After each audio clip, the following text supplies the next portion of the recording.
Hello students, मैं Sushma Lot, assistant professor geography, Maharana Pratap government college Chittorgarh. Political geography की class में आप सभी का एक बार फिर से स्वागत है। निर्वाचनों का भौगोलिक अध्ययन, आज हम इस टॉपिक पर बात करेंगे। सबसे पहले हम बात करते हैं कि निर्वाचनों का जो भौगोलिक अध्ययन है उसकी मूल प्रवृत्ति और प्रकृति क्या है।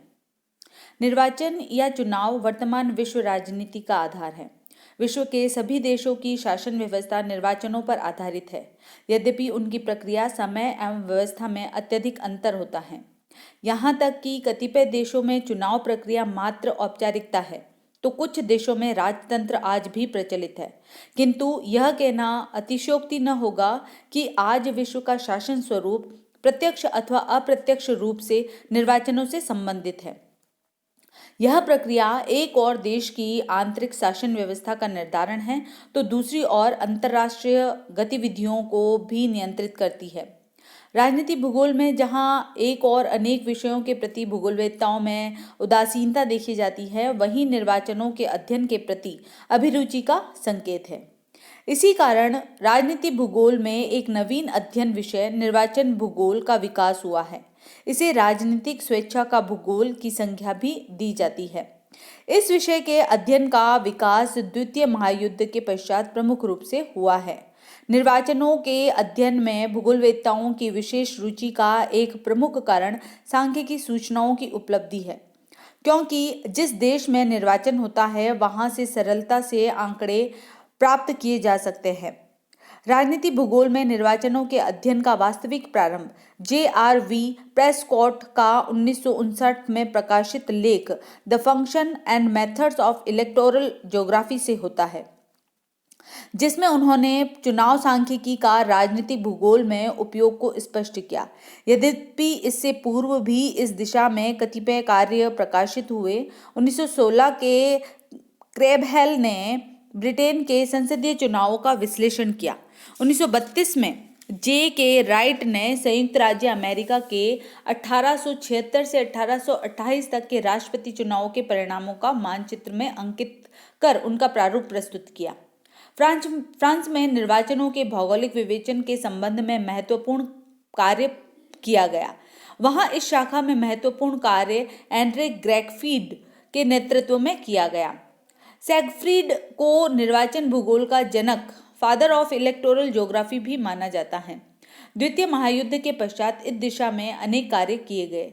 1949 में वी के डीन ने न्यू फाउंडलैंड के निर्वाचन आंकड़ों का भौगोलिक स्वरूप प्रस्तुत किया।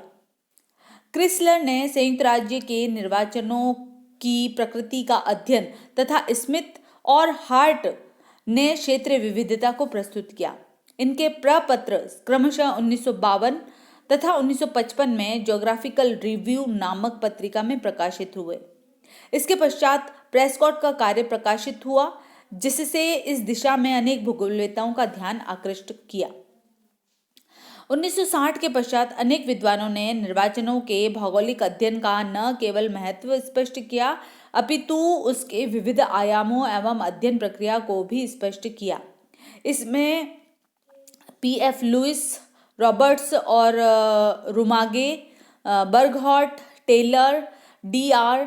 ग्लेनविली, कॉक्स, रॉवले, कैम्परसन आदि ने महत्वपूर्ण शोध ग्रंथ प्रकाशित करवाए। इसी आधार पर बुस्टीड ने निर्वाचनों के अध्ययन को भौगोलिक मानव भूगोल के सामान्य क्षेत्र में नवीन विचारों के प्रादुर्भाव के रूप में व्यक्त किया।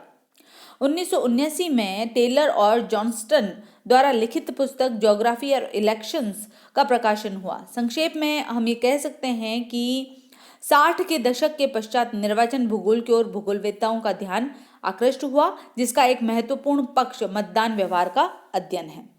भारत में निर्वाचनों के भूगोल का अध्ययन काफी बाद में प्रारंभ हुआ और अभी भी इस दिशा में विशेष अध्ययन नहीं हुए हैं। के.जेड. अमानी ने हरियाणा, उत्तर प्रदेश तथा 1971 के चुनाव पर संक्षिप्त लेख लिखे। B.L. सुखवाल ने अपनी पुस्तक modern political geography of India में भारत के लोकसभा चुनावों का क्षेत्र विशद अध्ययन प्रस्तुत किया गया। R.D. दीक्षित ने भी इस क्षेत्र में महत्वपूर्ण कार्य किया। अनेक विश्वविद्यालयों में वर्तमान में भूगोल के शोध छात्र चुनावों के क्षेत्रीय प्रारूप एवं मतदान व्यवहार का अध्ययन कर रहे हैं। निसंदेह भारतीय संदर्भ में चुनावों का भौगोलिक अध्ययन अकादमिक ही नहीं अपितु व्यावहारिक उपयोगिता का भी है। निर्वाचन भूगोल के विकास के संदर्भ में मूर के शब्दों में यही कहा जा सकता है कि यदि निर्वाचन भूगोल राजनीति भूगोल की मूलभूत शाखा है तो इसका विकास वर्तमान सामान्य आवश्यकताओं के संदर्भ में उसकी प्रक्रिया, सिद्धांत और परिकल्पनाओं के तथा संपूर्ण विषय के रूप में आनुपातिक नहीं हुआ है।